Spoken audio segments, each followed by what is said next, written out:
Hey, what's up, guys? Welcome back to another episode of Donnie Graham Builds. I'm Donnie Graham, and today we're going to build things. So for those of you who are new to the channel, welcome. For those who've been here for a while, welcome back. Now, the shop is in disaster. Like in the words of Tony Stark, we're in hardware mode. Get ready for a major remodel, fellas. We're back in hardware mode. So I recently picked up this Jet 14-inch bandsaw, which has been a great addition to the shop. I've already used it a lot, really like it. I did break the blade, which is a huge bummer, but that's beside the point. I now have to rearrange things so this fits and is functional. So this is why there's all kinds of scrap wood everywhere. Now, what you can't see behind the camera is we did some really nice updates that I did not capture on camera because I was just kind of in the mode to get some things done. But the channel needs content, so we're going to capture this new project. Here is the new workbench. This is modeled exactly after Jason, my buddy Jason over at Berber Moth. Only instead of just two, I've got, focus, there it is. I've got 3 drawers on this side and another 3 drawers on that side with some storage on the far side. We still have the maple and the laminate top underneath this radiata pine. And then on the wall over here is a really huge update. We introduced a French cleat wall and custom hanging. This plan actually came from my buddy Jonathan Katz-Moses. It's a very versatile French cleat wall for all kinds of different clamps, as you can see. And then I wanted to head and incorporated my tool storage just because, again, I wanted a nice backdrop and I don't want to have to go walking from here over there and back just to get tools. So I wanted everything here, including built-in charging and all my most grabbed fasteners and drill bits and all that jazz. So those are the updates we have done. But like I said, we moved everything over here and now we have this colossal mess. So using some plans from Brad over at Fix This Build That, we're going to make a storage cart to get all these scraps off the ground and neatly stored over against that wall. Let's get to work.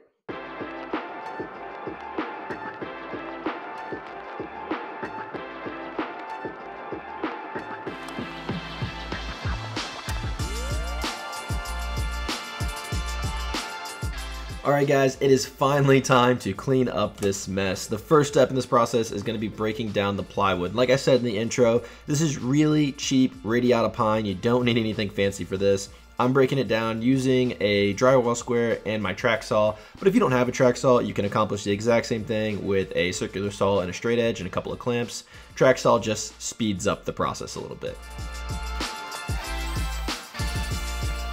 Now, for any of you who are a little frustrated that I'm just using another woodworker's plan and not making my own, I kind of figured that once you've seen one shop storage cart, you kind of seen them all. And there's no real value in reinventing the wheel when there's a great one out there. Brad makes excellent plans, which I did buy the plans for this build, and just has excellent content altogether. So if by some weird chance you've heard of my channel and not his, I cannot recommend his channel enough. Again, really great content.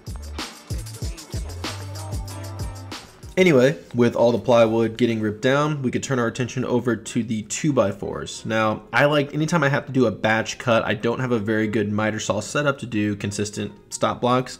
So what I'll do instead is tape the pieces together and clamp them together. That way they can't shift on me. I'll just measure one and then cut both at the same time.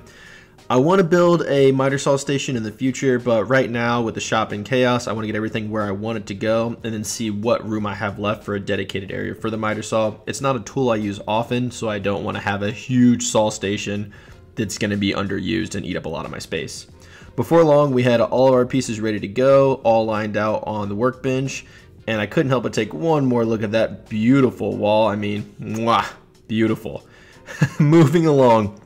The next step is going to be doing a ton of pocket holes.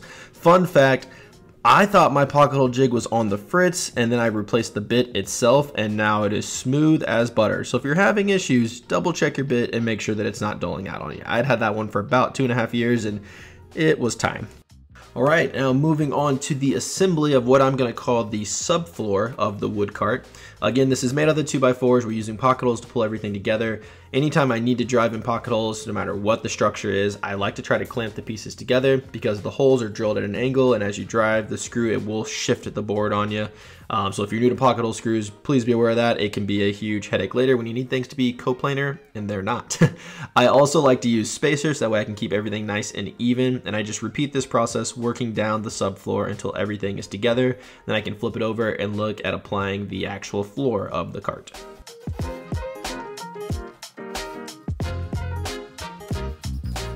And in typical Donnie fashion, I stacked all the boards I just cut on the board I needed. I also almost broke my foot while I was trying to get to it.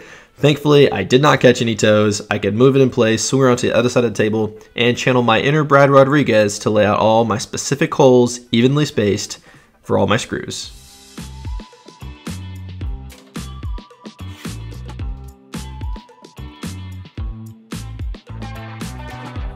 And now with the floor attached to the subfloor with perfectly spaced symmetrical screws, I can move on to creating the A-frame. A quick tip here: when you're attaching these, start at the top and then work your way down.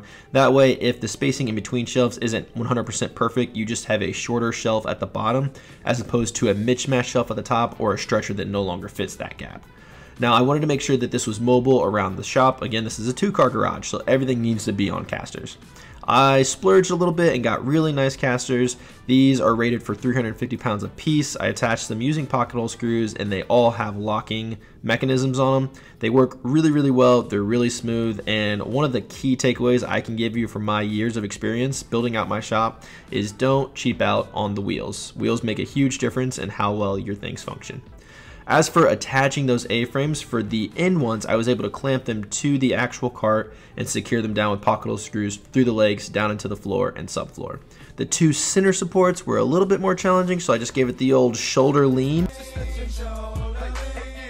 Okay, well, maybe not that shoulder lean, but you get the idea. Leaning on the piece helped to lock it down, that way I could drive those screws and secure everything nice and tightly. Okay, so the last thing I showed you is that I was attaching these guys. These are all attached. I spent a little bit of time at the lumberyard, at the home center, shuffling through 2x4s, making sure I got like as straight of ones as I could. And honestly, I'm pretty happy with that.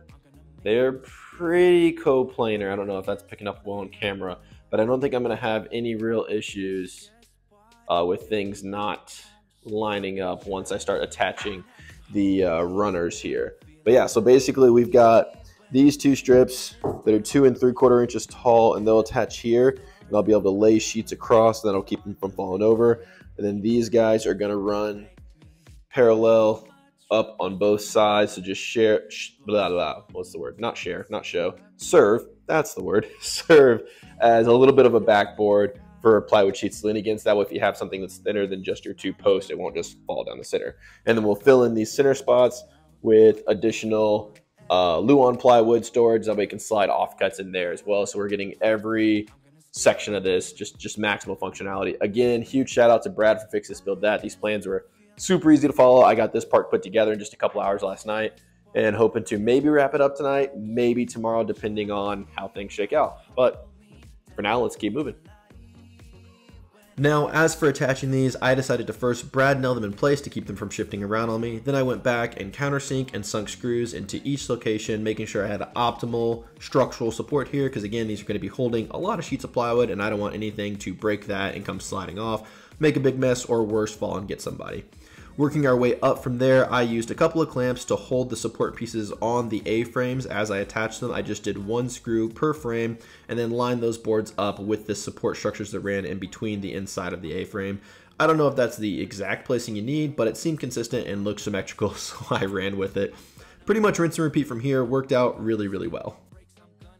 Alright, now the next step was to do the same on the opposite side, but since you see me do it once, no sense in sewing the same thing twice.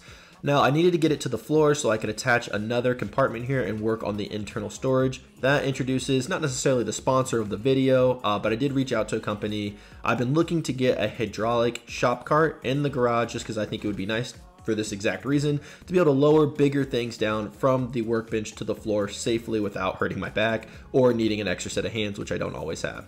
This one worked pretty well. The functionality was pretty smooth. It wasn't the prettiest thing to look at. I don't know if they sent me maybe a returned unit or a factory reject. So the aesthetic wasn't there, but honestly, how much aesthetic do you need when you just need to have a shop cart to lower things up and down? So it's a great option. I'll be sure to throw a link down to it in the description below.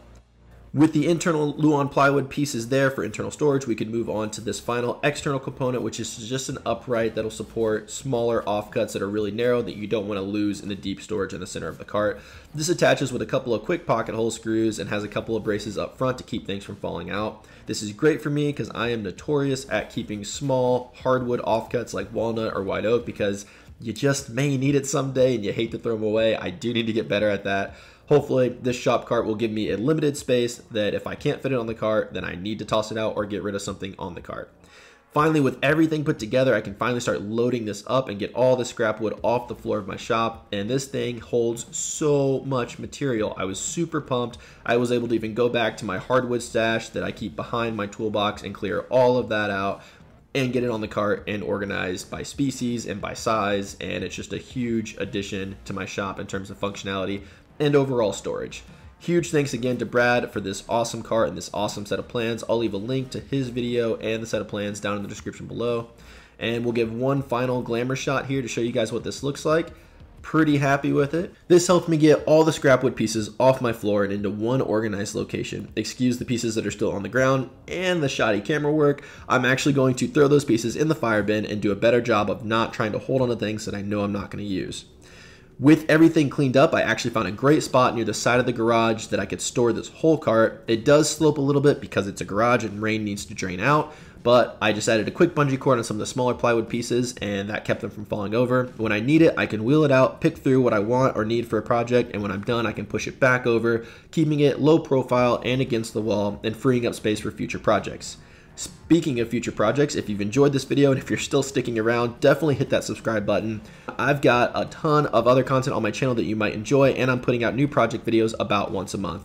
Thanks so much, guys. Until next time, get out there and start your own project.